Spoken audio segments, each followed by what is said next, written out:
안녕하십니까, 홍철기입니다. 오늘은 2023년 9월 23일이고요. 속보를 전해드리도록 하겠습니다. 이재명 체포동의안 가결에 비명계를 가만두지 않겠다. 살인을 예고한, 총기와 석궁으로 살인을 예고한 40대, 개딸이라고 해야 될지 개 아들이라고 해야 될지 검거가 되었습니다.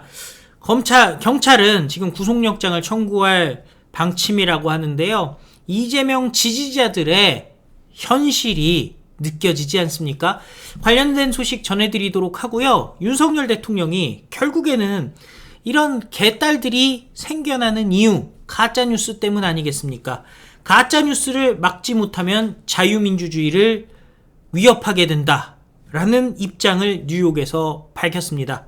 김어준부터 시작해서 가짜뉴스의 공장들을 다 박살내겠다는 거, 그것도 심지어 국제 공조를 통해서 박살내겠다는 건데요. 이제 쟤들 도망도 못 가게 생겼습니다. 관련된 소식 순서대로 여러분들께 소개해드리도록 하겠습니다. 이재명 체포동의안 가결에 비명계 의원들 살인 예고한 40대가 검거됐습니다.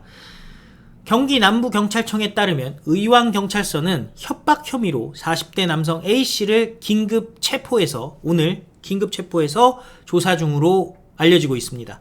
이 A씨는 지난 21일 오후 8시에 한 인터넷 커뮤니티에 두 차례에 걸쳐서 민주당 소속 의원들을 대상으로 한 살인 예고글을 쓴 혐의를 받고 있습니다.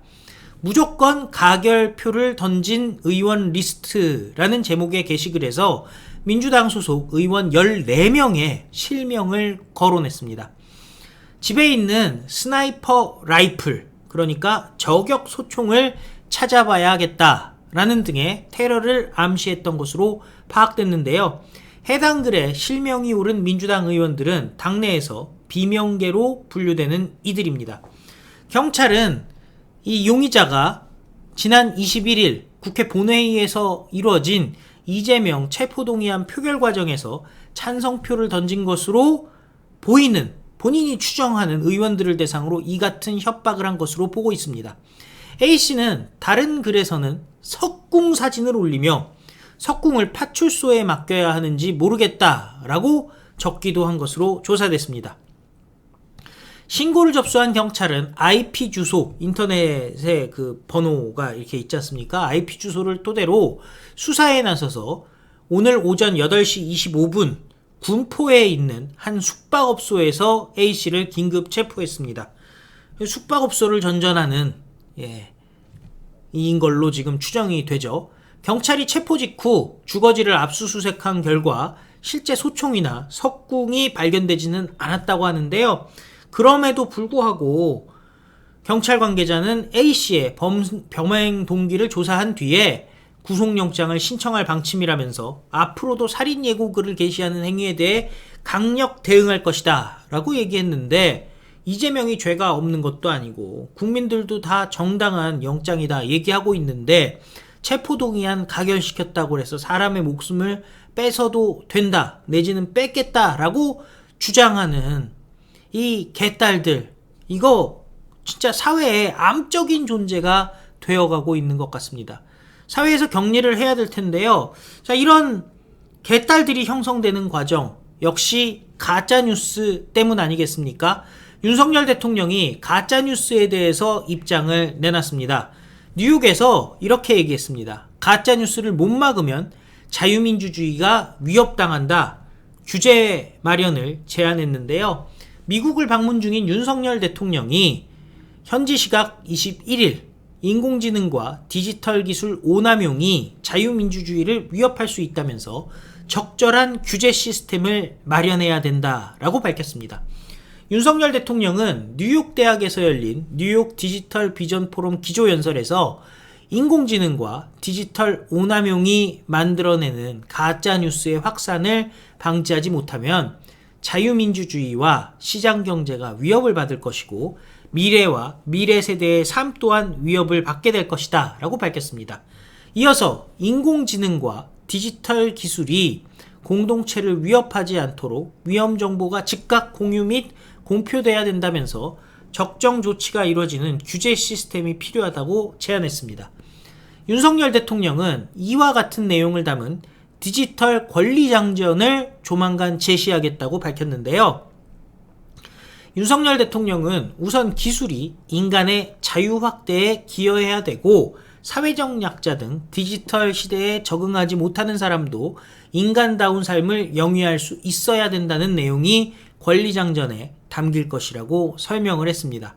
동시에 디지털을 통한 의사표현은 타인의 권리를 침해해서는 안 되며 기술이 차별과 편견의 확대에 활용돼서는 안 됩니다. 라고 밝혔습니다. 또 기술의 혜택을 사회 전체가 골고루 향유하되 디지털 자산 가치를 정당하게 평가하고 개발자에는 공정한 보상을 제공해야 된다라고 얘기를 했습니다. 다만 혁신을 제약하는 불합리한 규제는 과감히 개선해서 새로운 디지털 기술과 서비스가 끊임없이 창출되어야 한다라고 덧붙였는데요. 국가 간의 기술 격차를 축소시키고 공정한 디지털 접근을 할 수 있도록 보장하는 데에 국제사회가 함께 노력해야 된다라고 촉구하기도 했습니다. 앞서서 윤석열 대통령은 작년 9월에서도 뉴욕대에서 디지털 기술 발전에 따라 국제사회에서 통용될 새로운 질서를 세워야 한다고 밝혔는데 디지털 권리장전으로 1년 만에 구체화된 내용을 제시한 겁니다. 자, 뉴욕대와 카이스트 소프트웨어 산업진흥협회 등이 디지털 비즈니스 파트너십 MOU를 이번에 이 포럼에서 체결하게 됐고요. AI 그리고 디지털 분야에서 연구개발, 인력 양성 그리고 사업화를 공동으로 추진하기로 했는데요.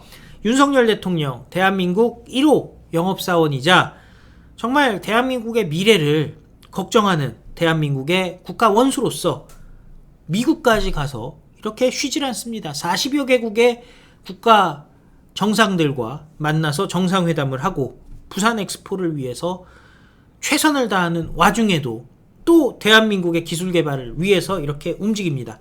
그런데 그 중심에는요, 가짜뉴스를 때려잡는 것이 놓여 있습니다. 김어준, 신장식, KBS, MBC, 더 탐사, 그죠? 뉴스타파, 기타 좌파 매체들이 지금 뿜어내는 가짜뉴스는 가히 공해라고 얘기할 수 있을 정도인데요. 이거 가만히 둬서야 되겠습니까? 윤석열 대통령이 나서면 우리는 팍팍 밀어주는 게 우리의 역할 아니겠습니까? 자, 가짜뉴스가 없어져야 저런 비명계 살인하겠다라고 주장하는 저런 개딸들도 사라지지 않겠습니까? 얼마나 스트레스입니까? 주변에 개딸이 있다는 것 자체가, 대한민국 곳곳에 개딸들이 숨어 있다는 것 자체가 굉장히 사회적 비용으로 돌아오게 됩니다. 이제는 이런 잘못된 지식들, 잘못된 정보들로 세뇌된 자들이 없어지도록 가짜뉴스 근절해야 될 줄로 믿습니다.